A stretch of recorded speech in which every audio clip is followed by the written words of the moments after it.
Belichick wrote, "I was flattered out of respect for what the honor represents and admiration for prior recipients." Subsequently, the tragic events of last week occurred, and the decision has been made to not move forward with the award. Above all, I am an American citizen with great reverence for our nation's values, freedom, and democracy. Shannon, yesterday you said you thought he should accept the honor, so why do you think he decided to turn it down? He realized that President Trump was trying to use him as a pawn, and the one thing that Coach Belichick will not be used as a pawn. I generally believe he was conflicted. That is my friend. I have the utmost respect for him. I don't always agree, Skip. Sometimes we don't always agree with some of the things that our friends say or what they do. But 20 years, 30 years in the making, it's just hard to turn your back on the guy. Yep. But he also, and he said something very interesting, Skip. He says, I love this country.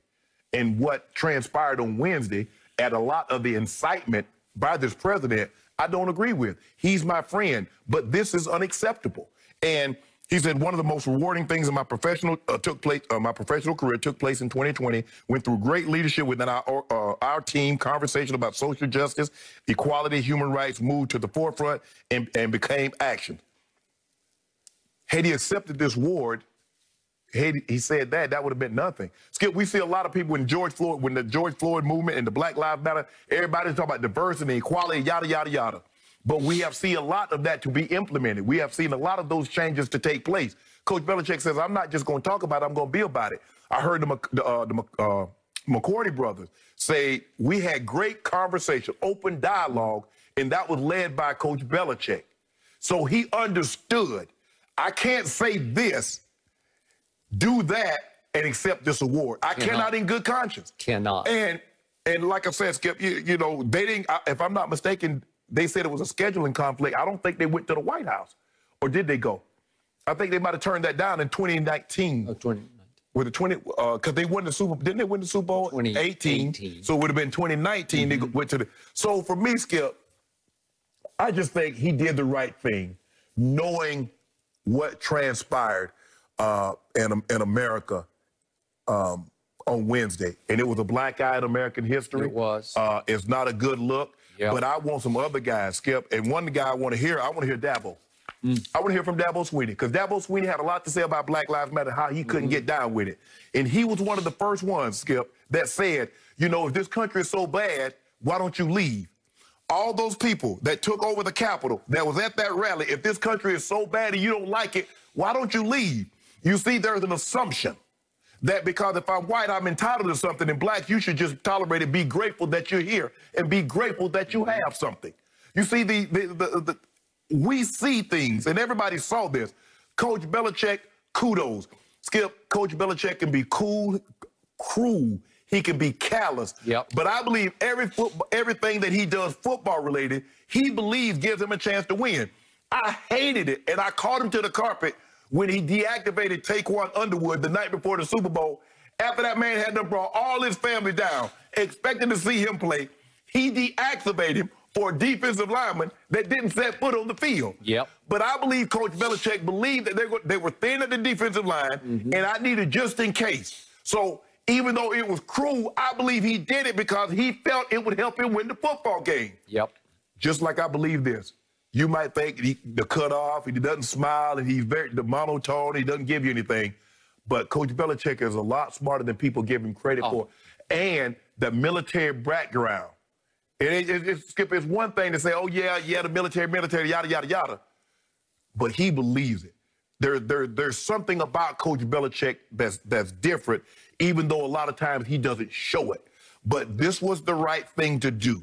Given the certain, now, if this had not have happened, Skip, I believe he would have accepted this award. But given the totality and the gravity of what transpired last Wednesday, Coach Belichick, in good conscience, could not accept this award. And when you refer to his military background, you mean? I think he didn't go, but no. His dad was a coach at the Naval Academy. For 30 years. Yes. And remember, he grew up in Bill grew up in Annapolis. Correct. So he was steeped in the naval culture. Yes. And is still highly regarded in Annapolis Navy. Yes, no, he has no military background. He didn't serve. Okay, right, just for the record. Right. Okay, got you.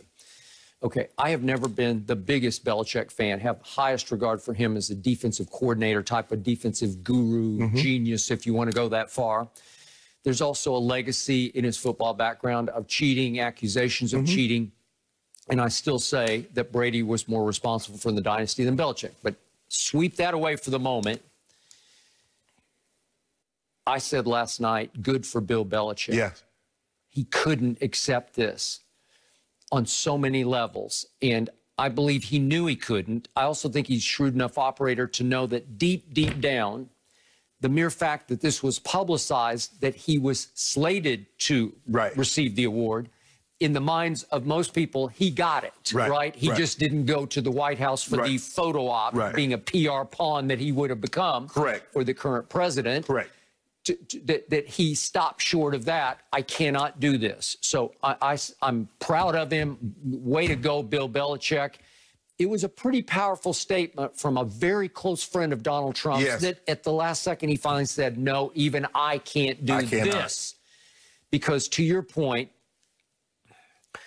what happened a week ago, or last Wednesday it was, it was a stain on the history of this country, because one of the most sacred structures in this country got invaded, with rioters making it all the way to the floor of the Senate chamber. The more I think about it, the worse it gets. If somebody, Skip, if somebody would have told you at some point in time the Capitol will be overrun and they'll be actually inside, not for photo ops, but doing destruction and rioting, would you have believed it in America? No, it's impossible. No way. And what if I told you, even though some might have been armed, not sure about that, what if I told you nobody pulled a gun, nobody had a weapon? They had some clubs, they had some chemical spray, but it was clubs and chemical spray, no firearms. I saw no firearms. None were used in the storming of the Capitol. How is that possible? Aha, we know how it's possible. It was an inside job. And the FBI is investigating. They are investigating, and I believe Donald Trump will be prosecuted for this, for inciting and enabling somehow internally that the word was sent, you will stand down and let them pass. Skip, it's kind of like when a Brinks car, when somebody goes into a Brinks and they rob a Brinks and no shots are fired. Oh, that's the inside job. You got two armed guards, and then nobody got hurt, and they only got the money. They didn't have the die in it.